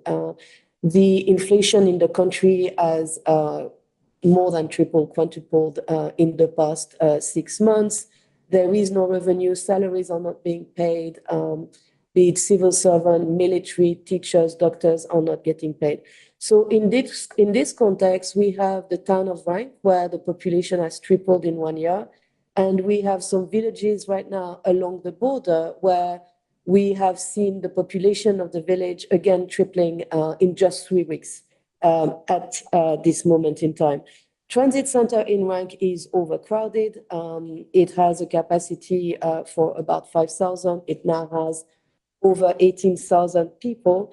So we are trying, UNHCR and partners are trying very much to see what can be done to scale up, both in terms of transit center and relocation, but also really to adapt the response to see what can be done to assist populations, trying to convince them not to stay too close to the border simply because of the level of risks at the border that they are under. The good news is that we have good progress with local authorities in terms of land allocation. The less good news, of course, is that this response remains very underfunded. As of now, the entire humanitarian response is only 24% funded for the Sudan crisis. I wish to highlight that today, South Sudan is launching its regional refugee response plan with 48 humanitarian and development partners for a total of 468 million. I will stop here. Thank you. Thank you very much, Marie-Hélène. And before I open the floor to question, I just wanted to read to you a short statement that we've been receiving from the World Food Programme, which says that the World Food Programme is outraged by the killing of 3 of its staff members in an aerial bombardment in Sudan on Thursday, 19 December. A World Food Programme field office was hit during the attack. We are gathering more information and will provide updates as we learn more. There's a press release on their website about this. Okay, so let me open the floor to questions. I've seen Agnès Pedrero, the French news agency AFP. Oui, bonjour, je vais poser la question en français. C'était effectivement sur ça, en fait, on voulait savoir. On n'était pas sûr d'avoir entendu parce que il y avait eu un problème pour le son, donc vous avez confirmé que 3 membres du PAM ont été tués. Est-ce que vous pouvez donner plus de détails sur les circonstances? Il s'agissait d'employés internationaux ou pas? Et qu'est-ce qui s'est passé concrètement? Qu'est-ce qu'ils faisaient concrètement lorsqu'ils ont été tués? Merci. Agnès, je pense que ça, c'est vraiment une question pour les représentants du PAM. Peut-être que Marie-Hélène peut dire quelque chose, mais si tu regardes les news releases qui viennent de publier en fait maintenant, il y a les informations avec les noms de hommes et comment ils travaillent, pour quelle raison ils travaillaient avec World Food Programme. Je t'invite vraiment à lire ça et éventuellement à contacter Mashrine qui pourrait te donner plus d'informations. Mais peut-être, Marie-Hélène, vous avez quelque chose que vous pouvez partager avec nous sur cet horrible événement? En fait, non, je pense que c'est vraiment effectivement pour le PAM. Peut-être la seule chose que je peux dire, c'est que c'est un bureau de terrain qui est à la frontière entre le Soudan et le Sud-Soudan, et pas très loin non plus de la frontière avec l'Éthiopie. Et c'est un bureau de terrain qui est dans le Blue Nile State.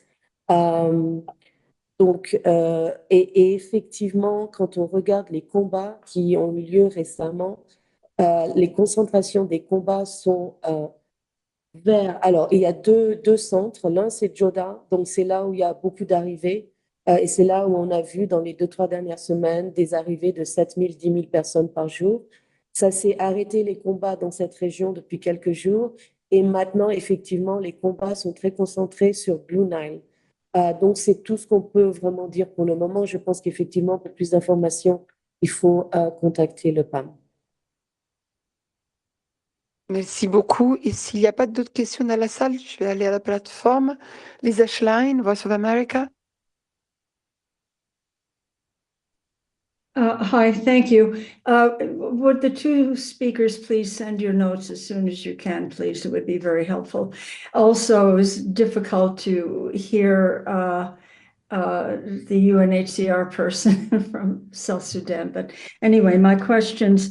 Saif, perhaps you could talk a bit about the humanitarian situation in Al Fasha, that is whether aid is getting through across from Chad to El Fasher and also to other parts of Sudan. I don't know whether Olga, you two can participate in this situation.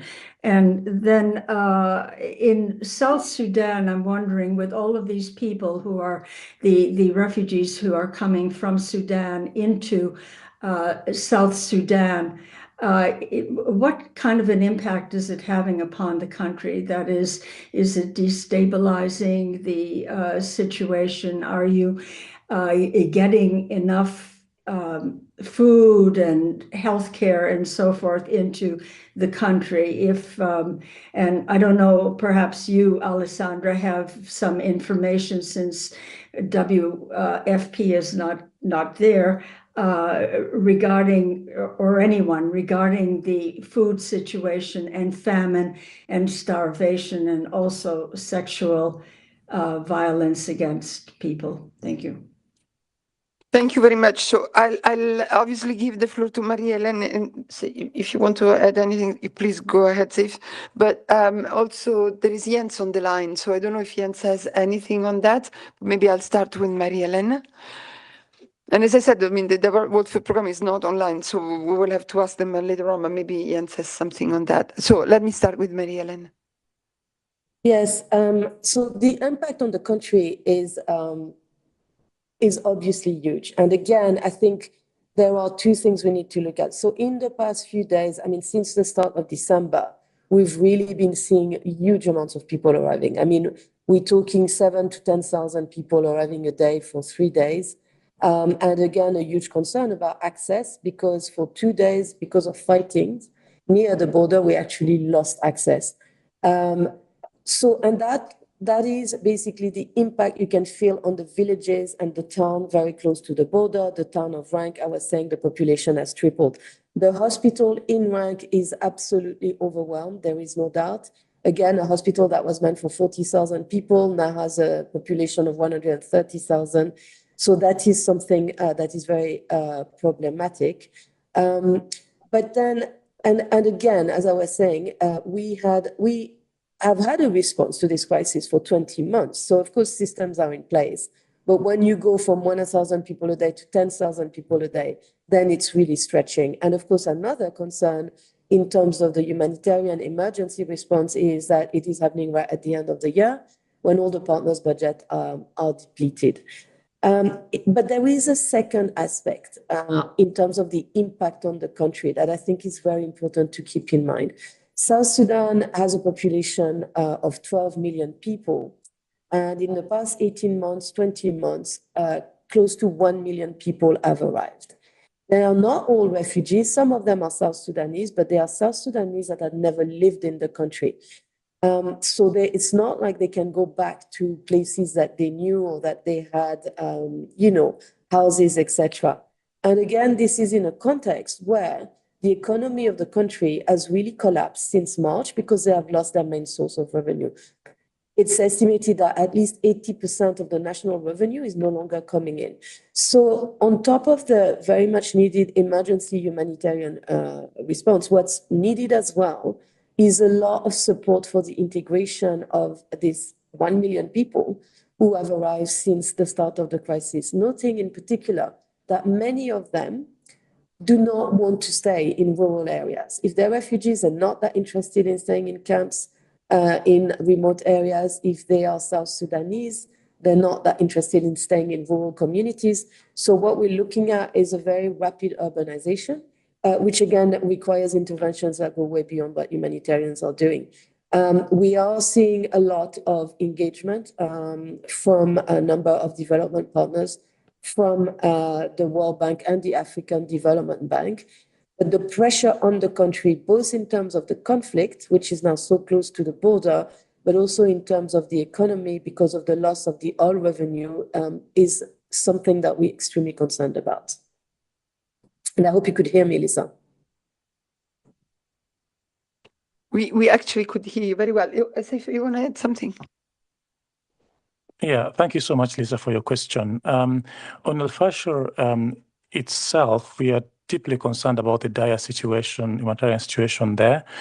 Already, it's the biggest IDP camp in that area, but there's mobilization of fighters around the camp, and we're worried that there might actually be, in Zamzam camp in particular, there could be clashes in the near future if nothing is done to halt them, and that's why we are calling on action to be taken to ensure that no further large-scale attack takes place on Al-Fashur and in Zamzam in particular.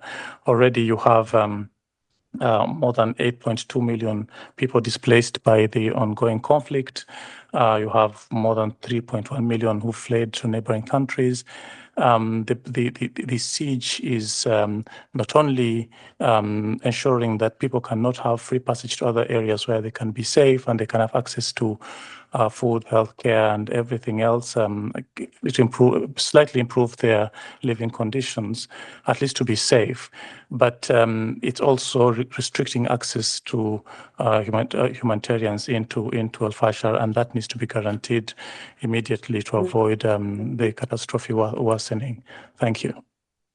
Thank you very much. And Lisa, just I would like to also flag the briefing to the Security Council by Adam Wosornu, the OCHA Director of Operation and Advocacy, that she gave to the Security Council. That was yesterday, 19th December. The statement is prepared for delivery has been sent to you all. So I'd like to really ask you to have a look at this because it's pretty detailed on the humanitarian situation in Sudan. Let me see if there is any other question. I don't see other hands up. Am I right? Yes, I don't. So thank you very much. Thanks very much, Saif and Olga, and of course, Marie-Hélène Vernet, calling in from Juba. Good luck with your important work. And I'd like now to go to our last speaker of the day and of the year, in fact, who is our colleague from ILO, Sophie Fischer. Sophie, we are very happy to have you here because this is a special briefing for you. It's a farewell. You are online for us. I'd like to give you the floor as you are, I hope you are still there because, because as I understand, you are going to leave ILO, and I'll let you speak about that. Yeah, thank you very much. As she mentioned, this is a personal message rather than an ILO thing, which is that this is my last day in my job at the ILO. I will be leaving the ILO. I will be taking retirement at the end of the year. So I just wanted to take the opportunity to say goodbye to you personally, both to my colleagues at UNIS and at the other UN agencies, and of course, from the media at the Palais. Some of you may still recall that one day in the past, I sat where you sit now. I was a journalist at the Palais. So I am fully aware of the importance of what you do. And it could really hardly have been better illustrated than at the press conference we've just had. So let me just say that it has been both a pleasure and a privilege to work with you all. Please keep up the good work. Challenging times are ahead. Your work is needed more than ever before. So thank you very much and good luck for the future. We have to thank you, Sophie, for the support that you've given to us, to, of course, the ILO media team, but also to the journalists in all these years. And I know that Catherine would like to say something to you. And then John, I'll start with Catherine Fiancon. Yes, thank you so much, Alessandra. Sophie, I take the floor in the name of ACANU. To thank you, to be a wonderful colleague when you were this part of the fence as a journalist, a correspondent, the head of an office, and also to be a very, I would say, warm, dedicated, and efficient person working for ILO. And it's with regret that we see you leaving you, but we wish you all the best in the new challenges that you will certainly have, because I'm sure that you're going to stay very active. Thank you, Sophie. Thank you very much, Catherine. John? Yes, good morning. This is a personal thank you from me and also your former colleagues from the 5th floor of the Palais, where we had a wonderful time for many years covering events, as you recall, and late night parties after the heavy news cycle. Thank you, Sophie, and all the work you've done for us at the ILO, navigating access to some difficult statistics. Thank you very much. Thank you very much. And here's where we learn what was happening at the 5th floor, Sophie. We didn't know. No, of course. What happened on the 5th I don't know if you floor want to stays on say the 5th something floor. to close. Yeah, thank you so much for your kind words. As I said, it has been a pleasure, and I shall miss you all. Even John's questions, even John's particular questions, I shall miss those too. Thank you, Sophie. Thank you very much. And we hope we will be able to inform you soon about Sophie's successor. But again, really, thanks so much for all this incredible commitment, professionalism, friendship, and support during all these years. So that brings us to the end of our briefing and of our year together. We would like to also thank you on behalf of, I would like to thank you on behalf of my colleagues of UNIS for your support, your work, your cooperation, whether on this side of the fence or that side of the fence during this year. Just a logistic announcement, as we have already said, there will be no briefing from today on until the 7th of January in 2025. Obviously, the very heavy and dire situation in the world, the news landscape can require that we have a briefing in between, which will of course be done, but otherwise we will be distributing the material that come from our colleagues on a regular basis as usual. Some of you have asked about the access to the Palais during this period. The Palais is not closed, so you can come to the office when you want, except on the official holidays and weekend. The official holidays are to be treated like the weekends. So if you need to access the Palais on the 25th, 26th, 27th of December and 1st of January, which I hope for you not, in that case, please let Rolando, Michele, or myself know so that we can authorize your access. Otherwise, in the other days, the Palais will be open as usual. If I'm not wrong, the only difference is that the Portail de Chemin de Fer is closed during this period. Otherwise, and also I understand it would be hard to find something to eat because some of the food points are closed too. So I think that unless there are other questions to me, and I don't see any hand up, I would like to thank you very much again. Wish you all the best for this holiday season and for a serene and as peaceful as possible New Year 2025. I'll see you on the 7th of January. Thanks again and best wishes to all. Thank you.